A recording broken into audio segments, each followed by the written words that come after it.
Hello and welcome to episode, was it episode 8 or 9 with Ed Clift. This is the second part.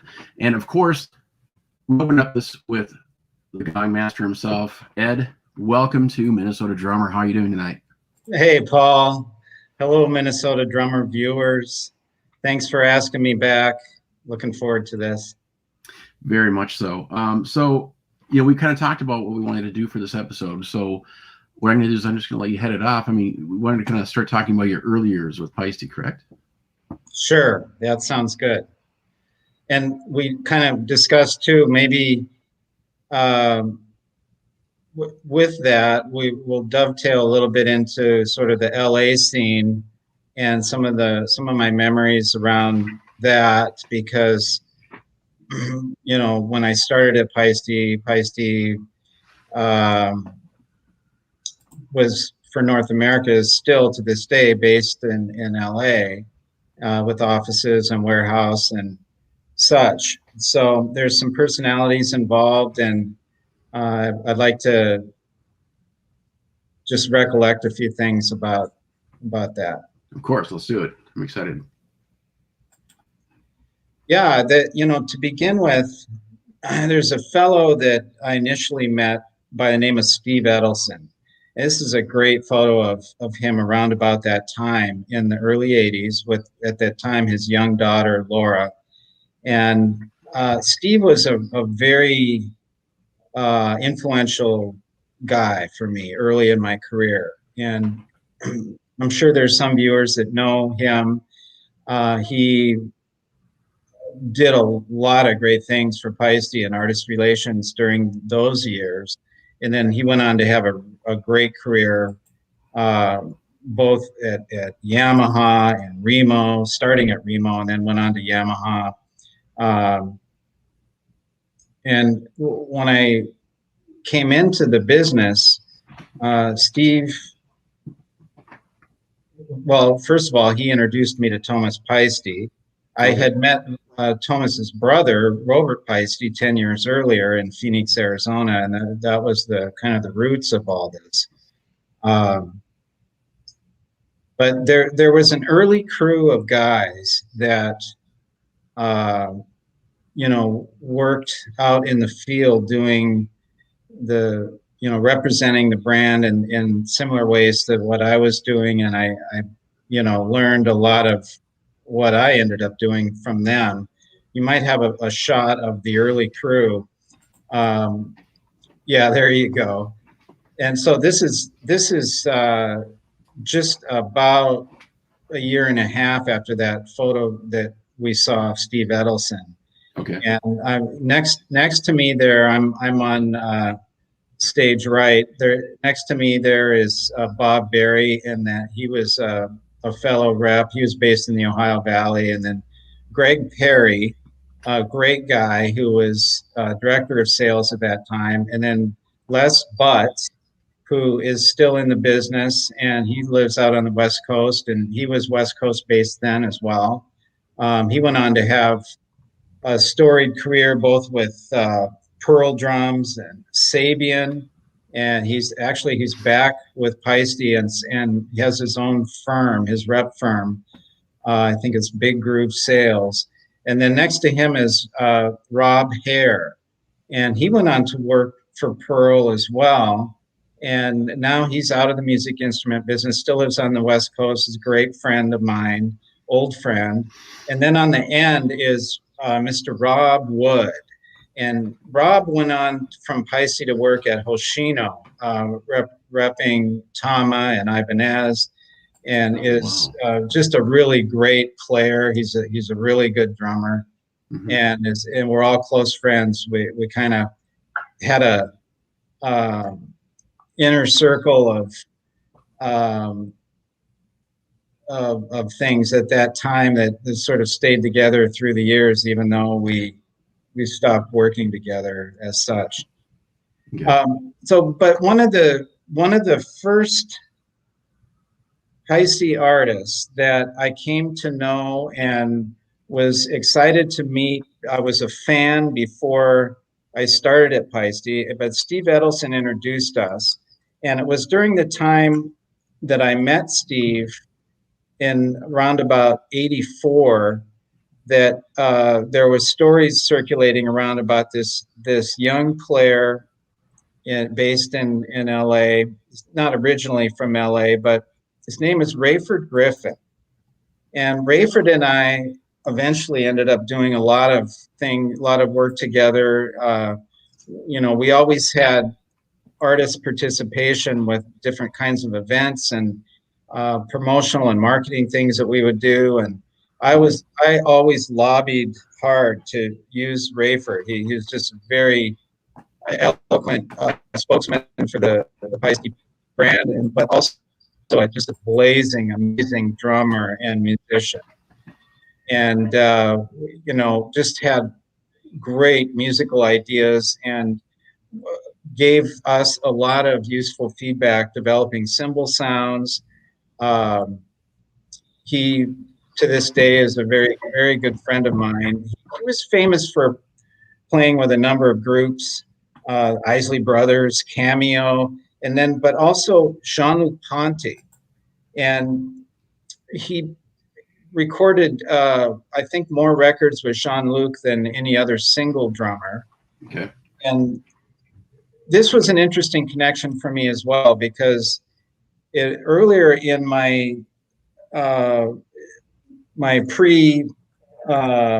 music instrument business career, when I was living and playing drums in Phoenix, Arizona, my then bandmate Mark Murdoch and I became friends with Steve Smith. At the time, Steve Smith was playing with Jean-Luc Ponty. Mm-hmm. And I kind of got to know the Jean-Luc Ponty organization a little bit through Steve back then. So have this kind of long history with Jean-Luc's group and some of his crew, including Joe Ochiltree, that's Jeff's brother, who was on board back in those early days when I met Steve Smith in Phoenix. But anyway, I digress. Rayford is just one of the most influential guys in my musical life and in my business life, in the sense of, having been able to do all these kinds of performance event activities and such, whether it be at a Percussive Arts Society convention or other industry events that we would sponsor. Do you have you have a couple other Rayford images? There you go. Yeah. Rayford comes from a musical family. This is an article about his project. His uncle, Clifford Brown, is a famous horn player, jazz musician, and Rayford has done incredible new arrangements of some of his music, and you got to check out Rayford's project along those lines. It's just really incredible tracks, and all of his tracks are amazing. But anyway, I always remember in those early days of going out to Brea, California, to the office and meeting up with Steve Edelson and being able to, hang out with Rayford and stuff like that. It's just stays with you your whole life.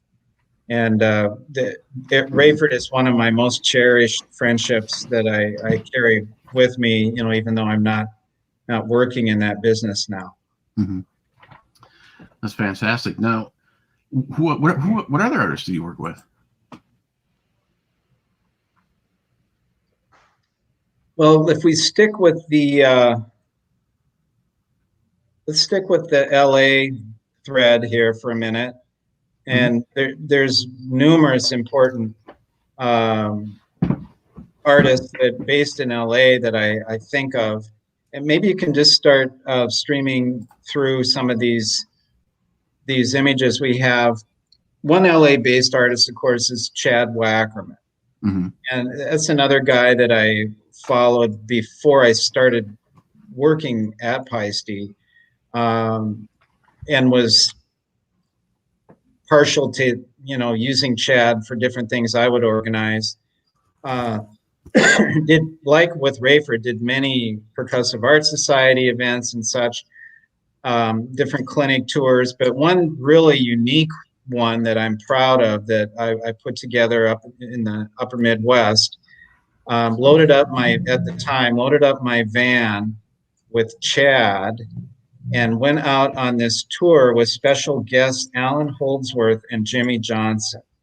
Wow. And Jimmy Johnson is an interesting Twin Cities connection because of the Johnson family based there. Jimmy and Gordy Johnson are both famous bassists, and their father was a bassist in the Minnesota Orchestra alongside Marv Dahlgren for 30 plus years. So that's kind of cool. And one of the gigs we did with this group, actually, we brought it to the Twin Cities, and which was fun. At the time, we did it at McNally Smith School of Music. Okay. It was a Wackerman, clinic event where he would teach, but it was having these guys on stage with him was kind of a nice turnaround from his normal gig, which is, he often played drums in the Alan Holdsworth band. Mm-hmm. So it was cool to turn the tables. It was fun for all three guys to go out in this format where it's a Chad Wackerman event with special guests Alan Holdsworth and Jimmy Johnson. And I think we did 4 in a row. We did Chicago, Milwaukee, Minneapolis, and Sioux Falls, I think is what it was.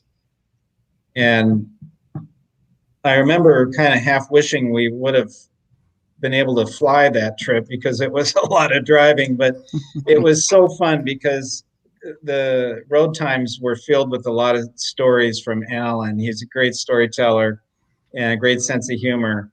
But Chad Wackerman is unbelievable. He's really famous for playing with Frank Zappa and Alan Holdsworth, but also a lot of other important artists such as James Taylor, Barbra Streisand. The guy is just so versatile, and probably I would say among all the guys that would go out and do teaching and clinics and that sort of thing, Wackerman has a real gift for demystifying odd times and making complex what would normally be just an ultra complex thing to learn on the drum set. He can break it down and make it happen for someone, a simple-minded guy like me. Yeah, it was always a treat to do any kinds of events and activity with Chad, and there again, that's a guy that I've stayed in touch with and have a strong friendship with. So, but during that time period, were you teching for him, essentially setting up his gear? Yeah. Oh, yeah. Absolutely. For the events we were doing, I never went out on tour with any of his touring, with bands and did teching like that.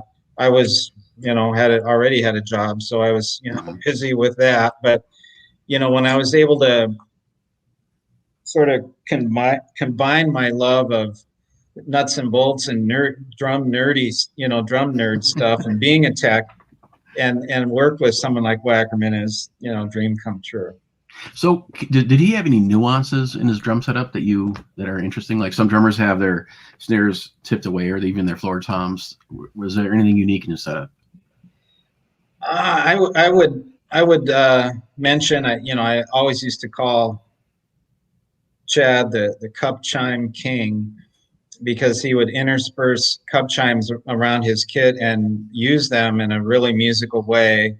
But he would, his setups would evolve for whatever gig he was doing. He kind of had a core setup that was constant, but I think I can say Chad is known for having a new and interesting, type of setup for whatever gig he's doing. If he's playing with James Taylor, it's pretty straight ahead. But when he was, working with Holsworth or certain other artists, he, could stretch out more. Do you remember what his setup was on that tour, just out of interest? One thing I mentioned with Chad is some of his duo work with Terry Bozzio and Bill Bruford are quite interesting, and very musical approaches with playing with more than one drum set player. On that tour that we did, it was his core setup with a like a 8, 10, 12 rack, a 14, 16 floor, actually pretty much similar setup that I use. I would say, I think it's fair to say Wackerman's setups have influenced me quite a bit in my own setup. Actually, one of my main hi-hat combinations I stole from Wackerman, which are Sound Creation, 13-inch Sound Creation heavy hats. Okay. So that's a little trivia. Okay. Sorry. What happened? I was like, I got kicked out of it. So you were talking. I didn't hear anything you just said. So I have to go back and watch it later on. Okay. Well, that's a bummer. I missed out the best part of it. Yeah, I don't mean to go on about Chad, but he's been somebody who is obviously impressed me and so many other players. Just one other thing. Can you mention any kind of takeaways or interesting things that you learned about Chad, or things that you'd like to share with people about Chad as a player? Oh, outside of the command of odd times that he's known for, Mm-hmm. I think another takeaway with him is sort of melodic musical approach to the drum set, even though the drums are a non-pitched instrument. Mm-hmm. He's very gifted with applying melody, both to the drums, the toms, and his actual drums, but cymbals. Mm-hmm. And that is another thing about his playing and his concept that influenced me heavily, is the more melodic approach. And if you listen to his solo work, it really comes out. Fantastic. Can you speak about Ndugu? Okay, there's Mr. Chancellor, Ndugu Chancellor. Heavy player, but just a gentle soul. He was a great friend, God rest his soul. And I was very fortunate to work extensively with Ndugu around the States with different clinic events and touring and such. But really memorable for me were a couple of trips through Mexico, where we would work chiefly in Guadalajara, Mexico City. That's a photo of us in Mexico City with our crew at Yamaha Mexico, our partner at that time, which obviously Ndugu was a common artist between Yamaha and Paiste. So we really went to town in Mexico with the help of all the folks you see in this picture.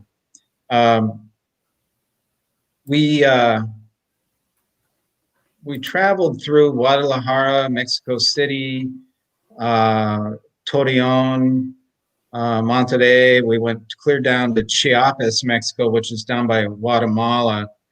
And some of those areas I had been to before and he hadn't, but most of those areas he had been to before and I had, such as Chiapas. I remember he really bragged up the coffee down there. He said it's the best coffee in the world, and I said, "Oh, okay, So we got down there, and I figured, well, okay, I got to at least try this. And I'm not a big coffee drinker, but man, it was just incredible.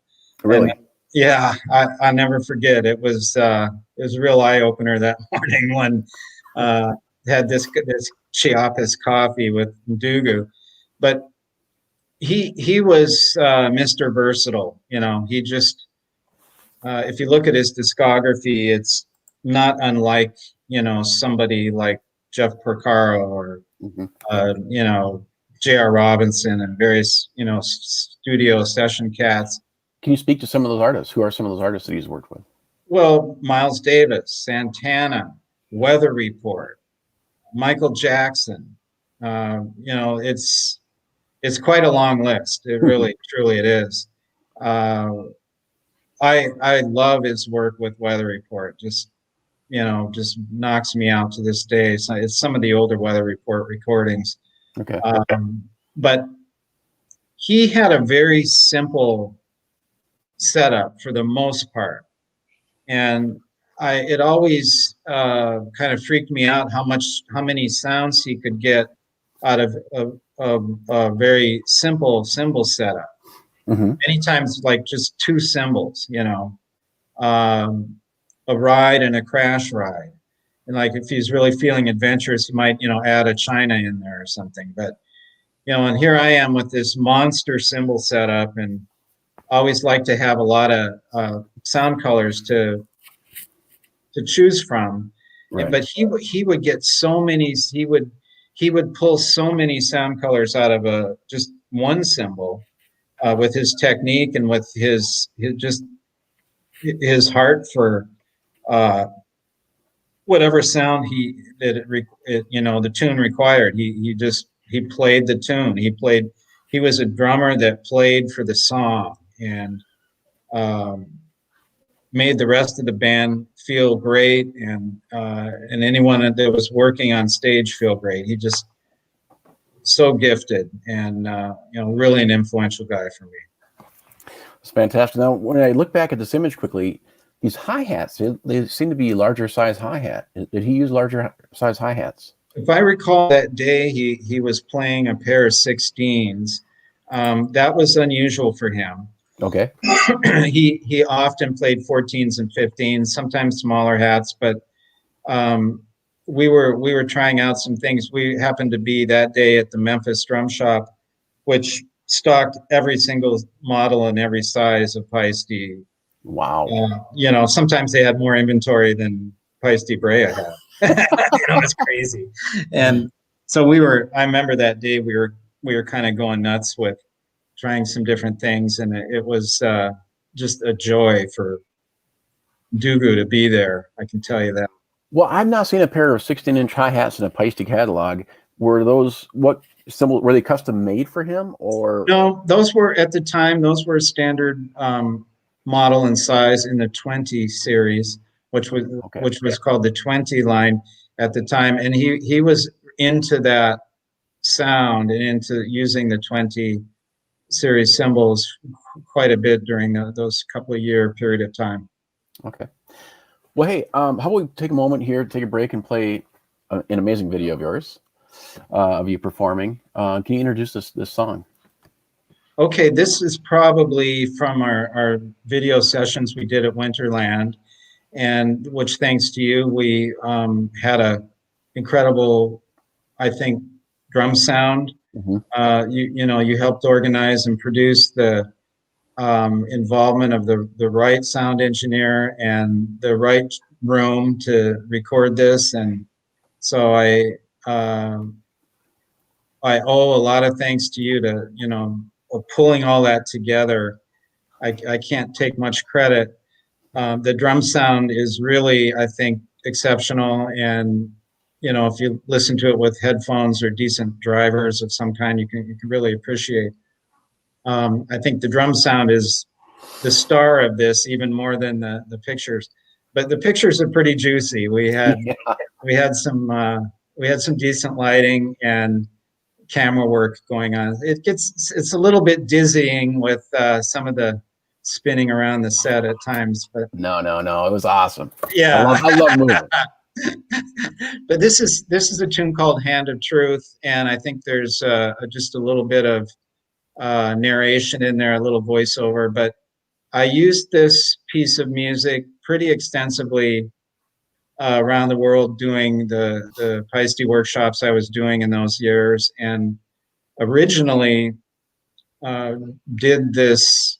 We recorded the tracks that you hear on this, bass, guitar, and keyboards locally there in the Twin Cities as well, and had the help of a close friend of mine by the name of Tim Lyles putting this together. It's my arrangement of an ELP tune. I got permission through Carl Palmer, got permission from Keith Emerson to use this, and I'm really, really pleased with the way it turned out. It's an instrumental version of a piece that ELP put out late in the life of that band. This is Hand of Truth.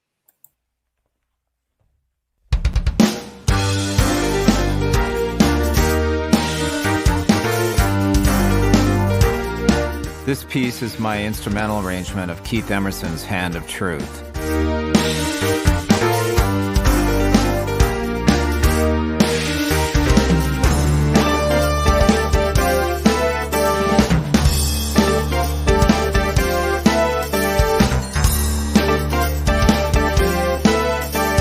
The drum part, inspired by Carl Palmer, features the white noise of 18 and 22-inch power chinas, positioned above and below the primary hi-hat cymbals.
Nothing like a Formula 602 20-inch medium ride, a wonderful general purpose cymbal.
My musical formative years in the 70s were largely occupied with the progressive rock scene, epitomized by ELP.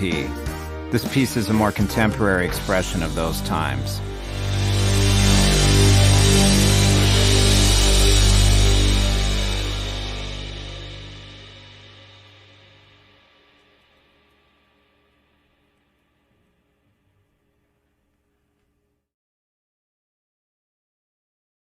One of our fellow Minnesota drummers needs our help.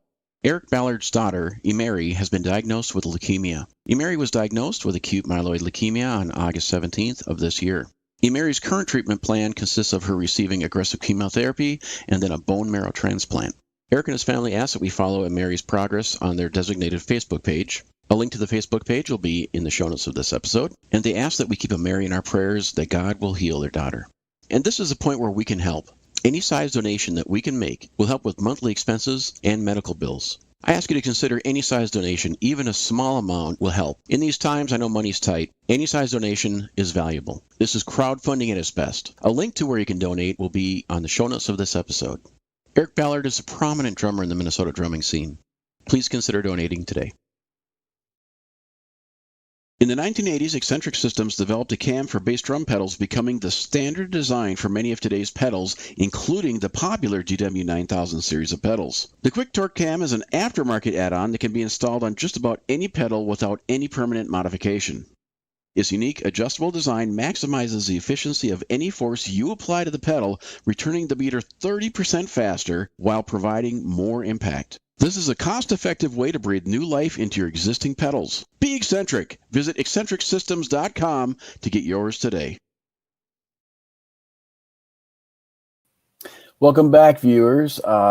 Great performance, Ed. That was just such a wonderful memory when we put that episode together for my first show, Rogs Talking Drums. For you viewers out there, you can actually see a high-quality video version of that through this DVD right here. Ed even signed them. Look at that right there. That's your signature right there, buddy. Yeah, if you'd like one of these, just email me. I'll mail you one out. You can email me through Facebook here or at news@minnesotadrummer.com. It was a series of 3 episodes that we put together early on. First one is with Amon Amarth DVD. I'll send these out to you too if you'd like them.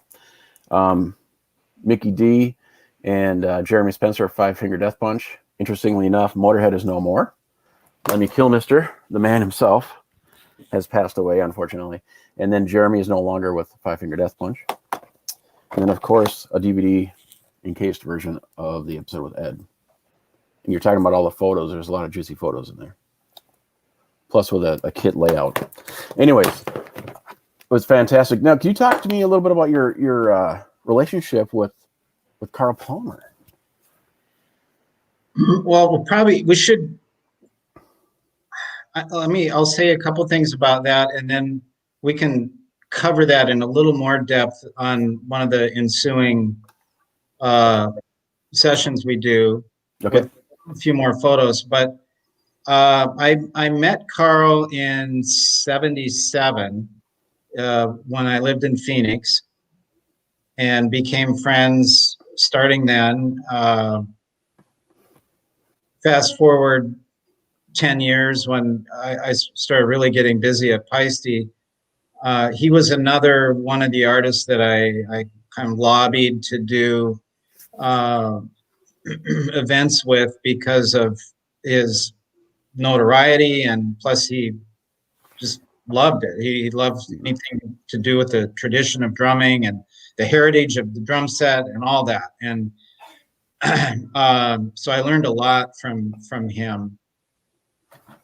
One time I was able to put him and a bunch of gongs and sound plates and cymbals in the plane and do a clinic tour and fly. And we flew from Minneapolis to Kansas City to Madison, Wisconsin, doing a kind of a round robin that way. And that was really memorable.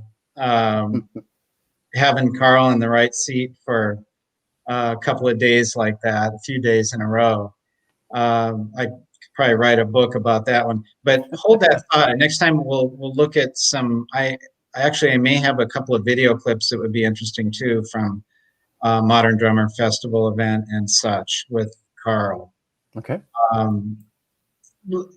Let's stick with LA scene a little bit. Here's Terry, of course. Terry Bozzio was a notable artist on the roster when I started at Paiste. And see, it would have been around about '86. I did one of my first big clinic events in Chicago with Bill Crowden at a Remo Paiste sponsored duo. It was we had two guys on stage, Terry Bozzio and Sonny Emery. At the time, Wow. Sonny Emery was a Paiste guy and really new on the scene. You know, a lot of people that came out to those events were there to see Bozzio. And it was so fun to see every night, you know, all the folks that were getting blown away by Sonny Emery, you know, kind of like, you know, caught by surprise. Yeah, Sonny was amazing then. He's amazing now. But Terry, if you put that same photo back up, Terry had a pretty tweaky, complicated setup back then, and even more so now. But one of the highlights of my career was about the period of time you see here. I think this is his Mapex years there. And after a couple of weeks of being on the road with Terry, I got to a point where I could set up that setup you see there and without him having to adjust it. Fantastic. And the first time that happened, when I got it set up just right, and he sat down behind it and looked at it and just kind of thumbs up, like, yes. You know, and I was just, you know, beside myself that, you know, able to get it that precise. And because believe me, that's a very tricky setup to get right. How long did it take to put that setup together? That's typically 2.5 hour if you're really humping, you know. And how many bass drums was he using? That's with the stagehand helping. Wow. You know? Yeah, you can't just go in there and do that all by yourself. And Terry would, you know, inevitably get pretty involved, hands-on with setting up most days. But yeah, it's a lengthy process. And I'm burning calories just thinking about moving around. You know? But that's a throwback there. Now, this is at Paiste in '91. We had just come out with some new prototypes, and we were showing them that day. I believe that day we were showing them to Elvin Jones and Terry, among a few other people. I helped organize some meetings with different drummers to get feedback on these prototypes we had, since we had Michael Paiste there, who you see in that picture. And Michael Paiste in those days was really involved in the development of many of these lines of cymbals and specifically some of these prototypes we had here. Terry was blown away. You can see the look on his face, like a kid on Christmas morning. And just a couple of years after this, Terry joined up with Jeff Beck for Jeff Beck's Guitar Shop tour. Okay. Which production rehearsals were held in Chanhassen at Paisley Park for North America. And that's when they went out with Stevie Ray Vaughan and did a Jeff Beck Stevie Ray Vaughan tour. But I can tell you this, as much fun as it was to be teching for Terry a bit then, because since I lived in the Twin Cities at that time, I was on hand, and it was, you know, massively fun to watch that band rehearse. Tony Hymas on keyboards, he's like a human sequencer. And obviously Jeff Beck is, you know, what can you say? The first note you hear, you know it's Jeff Beck because of that tone and his attack to, you know, just one pluck of one string, you know, okay, that's Jeff Beck. But I'll tell you, it was really amazing because their production rehearsal was going on in an adjacent soundstage to one of Prince's rehearsals. So Prince was in the house, and it turns out, you know, predictably, Prince was a big fan of Jeff Beck, but didn't want Jeff Beck to know it. Are you serious? So, and vice versa, Jeff Beck was quite the fan of Prince because, you know, Prince was an amazing guitarist and musician and band leader, the whole, you know, package. So I was a fly on the wall to watch them sneak around watching each other rehearse, like That in would be the funny. wings. Yeah, like, peeking out through the the wings, watching, and it was just hilarious. There's a cat and mouse going on for a whole week, and they finally met each other, and had to act nonchalant and all that, but they were pretty taken with each other. It was funny. Jeff Beck and Prince, I'm saying. Yeah, no, that's pretty wild. So how long did they rehearse? Was it only for the week? Yeah, it was more than a week. They were there for more than a week. It was And just probably about 10 days or so. It was lengthy. Just out of interest, what does a rehearsal for a tour like that look like day to day? Well, it was production rehearsal, so it was part band rehearsal, part production rehearsal with all of the lighting crew and the whole ball of wax. Mhm. So there's a lot of standing around waiting. There's watching the boss be frustrated at times, and if you're in Terry's shoes or whatever, you're sitting there waiting for decisions to be made. and sometimes kind of has to pass the Senate and go through the committee. But I think with Jeff's group at that time, it was pretty just straight ahead. Jeff Beck made all the decisions, but very hands-on. It was fascinating to see the way Jeff Beck worked as a band leader, and the way that Terry, responded to the gig, and all of the approach to that music that he brought to it. It just was fascinating and very satisfying to see. I mean, the band was on fire. They were amazing. So what was his drum setup for that tour? Very similar to what you saw in the previous picture. Okay. It's a double bass approach, and it was, I'll say this, it was really enlightening and really cool to see Bozio play kind of straight ahead blues grooves on that kit. Mm-hmm.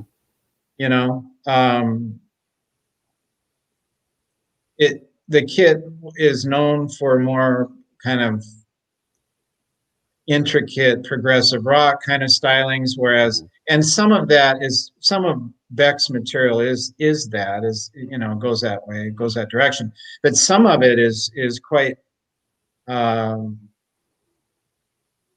traditional straight ahead blues music, really. And the way Bozio would dig deep into that, with a kit like that, all those sounds, and used them really judiciously in a musical way. Very, very instructive, very satisfying to see musically. Oh, this was great. One of the things that I remember doing with Terry was at Paiste 95. That was in Phoenix. And of course, I lived in Phoenix for 15 years earlier, so it's kind of cool to be there doing this event. Some of my old friends were around, and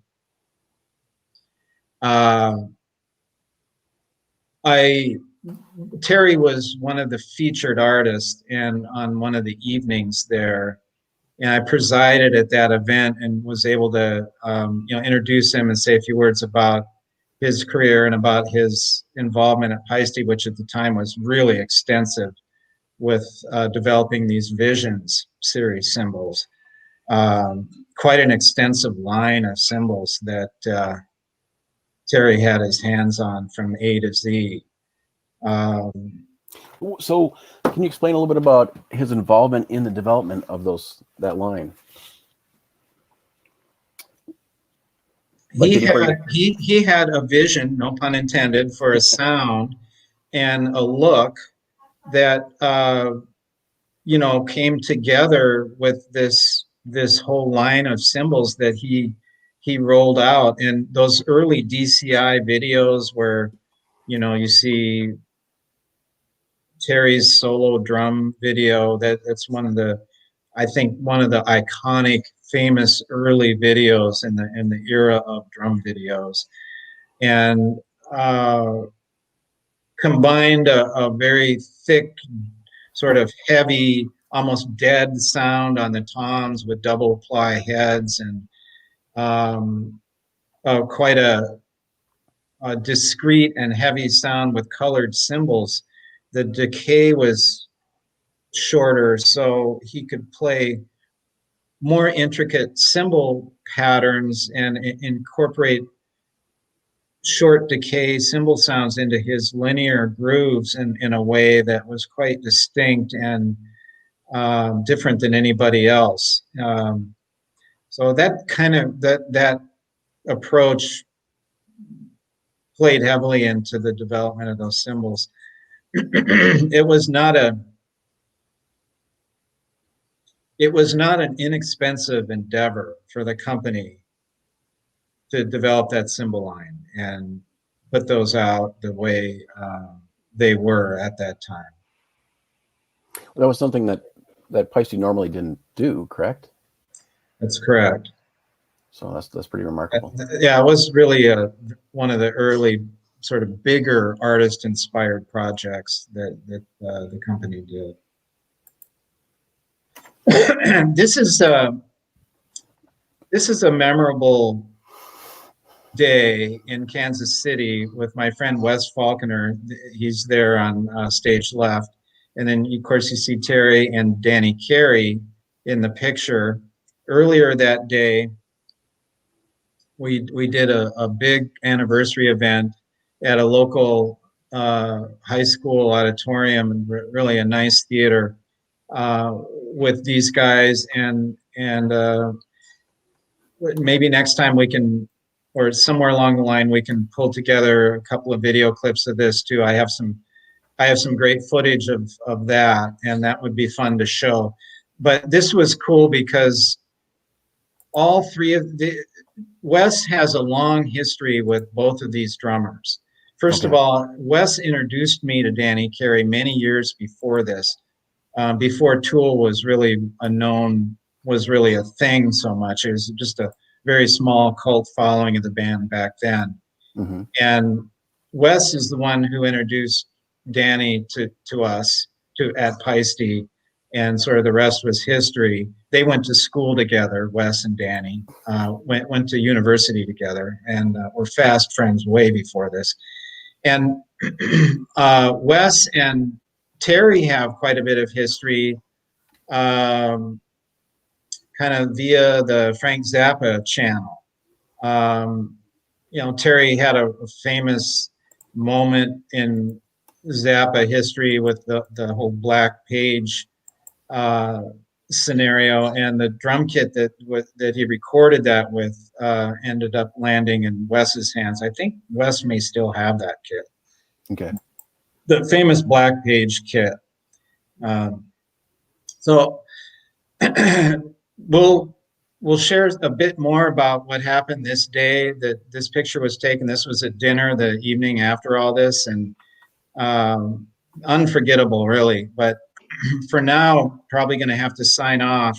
Okay. And hold that thought, and next time we'll take up from there, and maybe we can make our way around, through some of the memories that I would associate with different cities. Like, we're talking about LA now. We could talk about Nashville, obviously Minneapolis. We could probably do, at least two sessions on Minneapolis. New York, maybe London, and talk about some of the associated artists, and then at some point we should touch into the whole Florida thing. Mm-hmm. And some of my memories and some of my current relationships here in Florida. Okay, because we didn't get to, I want to hear more about that Abe Laboriel Jr. story. I'm excited to have you share that story, again, with so many others. In the future, for all you viewers out there, if you have questions for Ed that you'd like him to answer, please email me ahead of time, and we'll make sure that we get to answer some of those as well. Just to have some of that interaction, because we haven't had that interaction yet. And if you want to be a guest and talk to Ed, which he doesn't know about this yet, I just sprung this on him. let's please send me an email and see if we can make that happen as well. It'd be fun to have a roundtable discussion. Bring it. Bring it. I love it.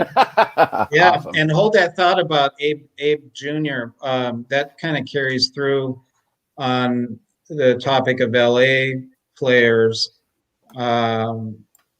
because we'll talk about the Porcaro family. And you mentioned being introduced to Abe. That was from Jeff Porcaro in 1989, introduced us. And there again, the rest was history. I think Abe Jr. was like 16 years old then or something. I want to tell that story because it's a good one.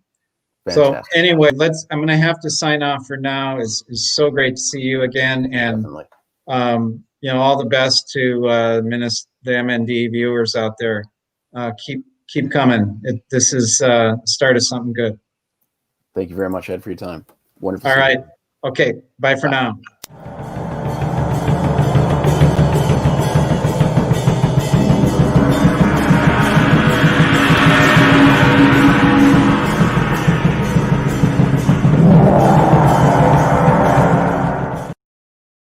Opening beats provided by Alec Tackman. You too can own this fantastic multi-volume library of live drum loops and samples. Whether you're a drummer looking for new ideas or you know a songwriter looking for a drum loop library, this is the library you're looking for. Support a local musician. Opening beats provided by Alec Tackman. You too can own this fantastic multi-volume library of live drum loops and samples. Whether you're a drummer looking for new ideas or you know a songwriter looking for a drum loop library, this is the library you're looking for. Support a local musician and drummer. Go to Alec Tackman's website. That is www.alectackman.com. Spelled ALECTACKMANN. Are you looking for a drum instructor that will help you find your own musical voice? Whether you're a beginner, advanced, or in between, the David Stanek School of Drumming offers an experienced and professional approach to help you take control of your drumming. David served on the faculty of McNally Smith College of Music for 27 years. Currently, he serves on the Percussive Art Society Drum Set Committee and is a member of the Modern Drummer, Remo, and Vic Firth education teams. David has authored multiple books including Mastering the Tables of Time.